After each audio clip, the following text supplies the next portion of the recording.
ইউরোপে পাঠানোর প্রলোভনে নিঃস্ব হচ্ছেন সুনামগঞ্জের তরুণেরা। তাদের কাছ থেকে বিপুল অর্থ হাতিয়ে নিচ্ছে একটি চক্র। উন্নত জীবনের আশায় এই দালালদের খপ্পরে পড়ে ভিটে মাটি বিক্রি করছেন অনেকে। দেনার দায় হয়েছেন বাড়ি ছাড়া। এ অবস্থায় প্রতারক চক্রটির বিরুদ্ধে আইনি ব্যবস্থা নেওয়ার পাশাপাশি অর্থ উদ্ধারে সরকারি পদক্ষেপ চেয়েছেন ভুক্তভোগীরা। সুনামগঞ্জের নোয়াগাঁওয়ের কামরুল মিয়া স্ত্রী সন্তান নিয়ে সুখের সংসার ভেঙেছে যুক্তরাজ্যে যাওয়ার স্বপ্নে। স্থানীয় তরুণ তানভীরের ফাঁদে পা দিয়ে বিক্রি করেছেন জমি বসতভিটা। শ্রম ভিসায় যুক্তরাজ্যে যেতে দিয়েছেন 25 লাখ টাকা। তবে তানভীরের দেয়া ভিসা বিমান টিকিট নিয়ে 24 অক্টোবর বিমানবন্দরে গিয়ে জানতে পারেন সেসবই ভুয়া। আমার তো আর ফাস্টফুড দিস না, আমরা দেখাই যে তোমার ভিসা হয়েছে। এখন আমি ভিসা হয়েছে তো আমার ফাস্টফুড আমার আছে দুকা হইল না, এটা ফাস্টফুড সিলে যাইব তোমার তানভীর খানোর কাছে।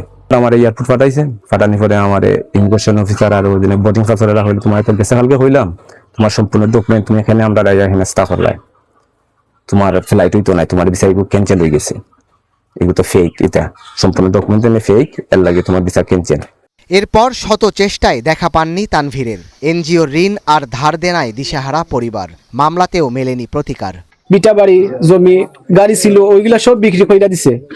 এরপরে কিস্তির মাধ্যমে টাকা উঠাইছে। এখন বর্তমানে কিভাবে খাওয়ার মতো কোন ব্যবস্থা, এরকম পরিবেশ নাই। কিস্তির ম্যানেজার হল বাড়িতে বইতাছে, তাই ঋণের জ্বালায় বাড়ি ঘর সারা বাড়ির তো ইয়া পায় আমারে। ই দলালে এহেরে যা মানুষে ঠগের ওগুর বিচার আমরা চাই। তানভীর ও তার দোসরদের হাতে কামরুলের মতো নিঃস্ব অনেকে।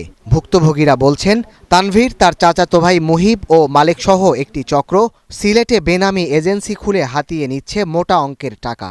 2 লক্ষ টাকা হে আমার এই নান্দন খরচ ভাবে খাতায় রাখি দিছে। 34 লক্ষ টাকা মাঝে 34 লক্ষ চেক দিছে। তারপরে আমি ব্যাংকে গেছি, ব্যাংকে এখন টাকা নাই। এরপরে আমি ডিজাইন করাইছি, ডিজাইন করার আমি মামলা প্রতিদিন ইসলাম আমার তার বাপে মারধর করছে এবং আমার হত্যার হুমকি দিছে। আমি মামলা করি নাই।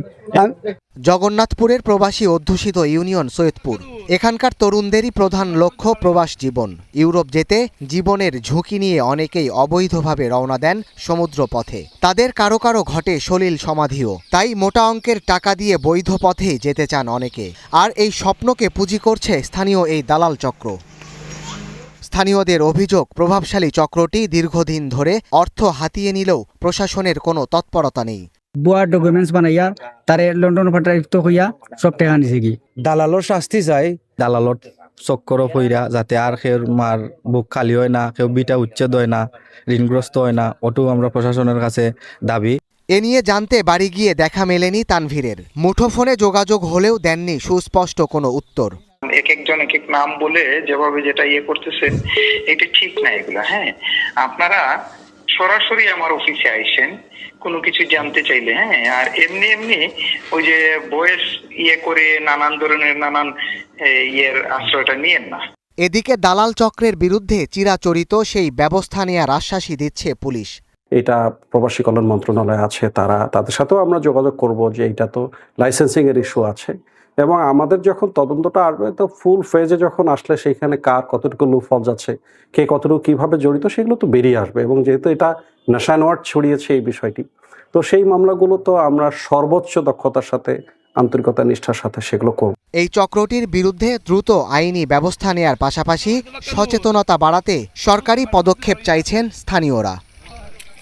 Desk report, star news.